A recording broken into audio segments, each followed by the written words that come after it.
അപ്പൊ ഇത് കൊടുത്തു അത് ശബരിയുടെ സെലക്ഷൻ ആണ്.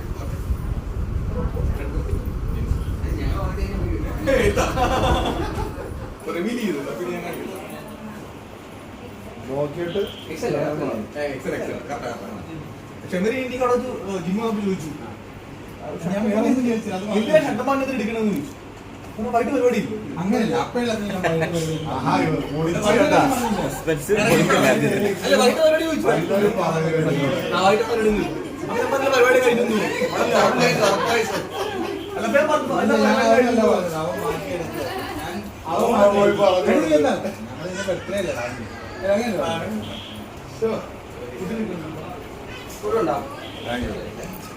പെട്ടെന്ന് മേടിച്ചോ.